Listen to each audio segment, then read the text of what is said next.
Joe, Coach Halsley a couple times this offseason has talked about how what you guys did last season doesn't guarantee anything in terms of success for you guys next year as an offense. Is that a message you've also tried to relay to the rest of the offense and even have in your own mind about as you go through this spring? Yes, I pretty much let the team know that, man. Whatever happened last year, we can't go back and change it. We can't go back and help it. Only thing we can do now is get better as a team now and improve with the guys that we have on our team now. Joe, how much more comfortable are you in this offense now compared to when you first got to Tennessee? I'm way more comfortable, but I'm the type of person that just want to learn more.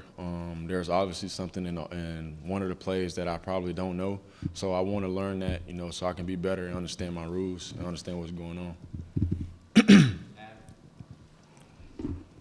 How many times have you watched the film of the Orange Bowl? And looking back, what do you think of? Is that a performance you think you could repeat?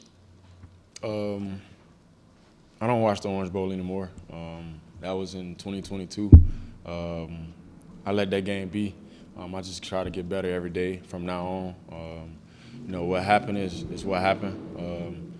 Do I think I can repeat that? I mean, obviously, if I keep preparing the way I prepare, and keep doing the things that I need to do.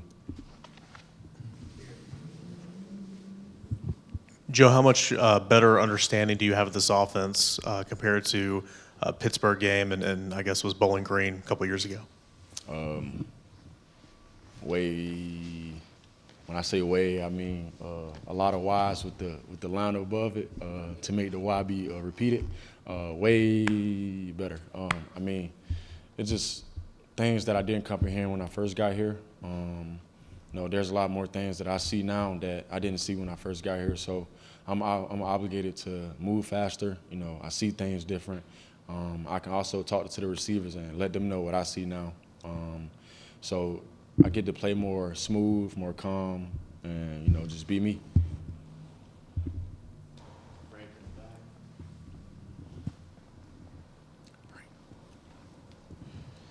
Joe, what do you try and tell the freshmen, whether it's Nico or just anyone new to this program, in terms of something you wish someone had told you sooner? Go make mistakes. It's football. At the end of the day, it's football. Nico comes to me every night. Right after meetings, he asks me questions about the script. I'm willing to help any way I can. That's just me personally. But for any freshman in the country, it don't have to be just for Tennessee, man. Go make a mistake. You never know what's gonna happen. Keep being you. It's not like high school; things sped up, but at the same time, it's football. Go learn what you need to learn and do what you need to do. Joe, what type of leader are you? What are your strengths as a leader, and maybe how have you gotten better over time with those? I would say I'm an overall leader. I lead by example, and I lead by vocal. Just because of my body size, people will listen to me more.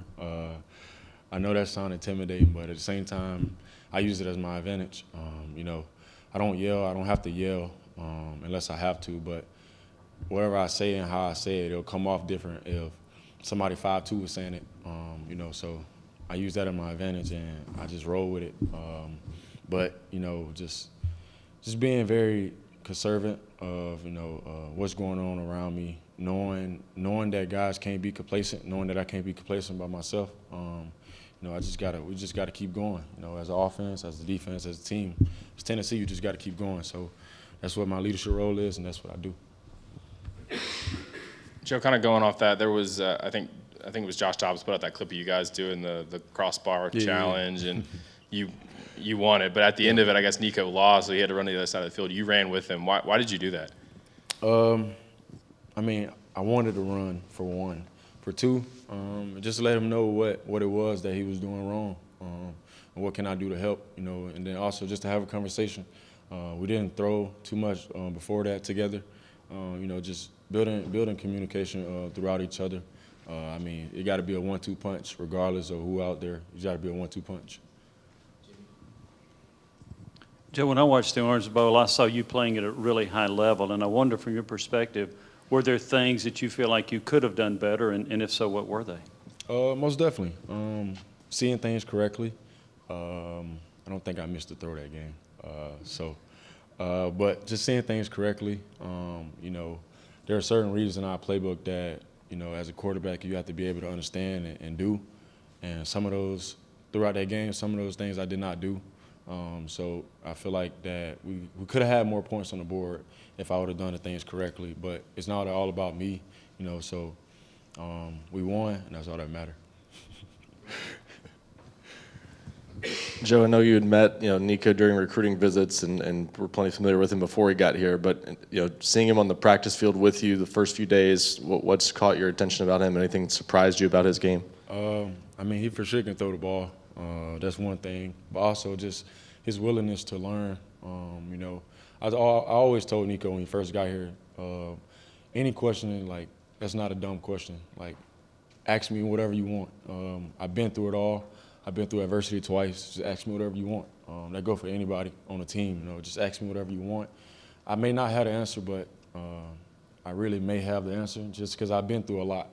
So, I mean, just he's very impressive. He's intelligent. You know, he wants to understand what's going on. He don't want to be out there and just have his head on the swivel all day. He want to understand what's going on.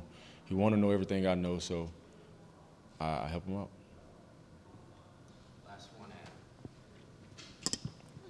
It would have been just 2-3 years ago that you were the younger guy asking the questions. Do you ever catch yourself, have to remind yourself that you're now the older guy, that all these other guys are looking up to you?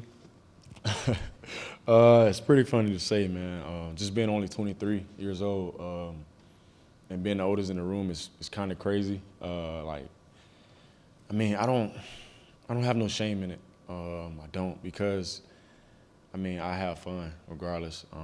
You know, I ain't gonna say I make those guys. I help those guys understand that it's all about fun. Like, you want to have fun, you want to be good at this game, have fun.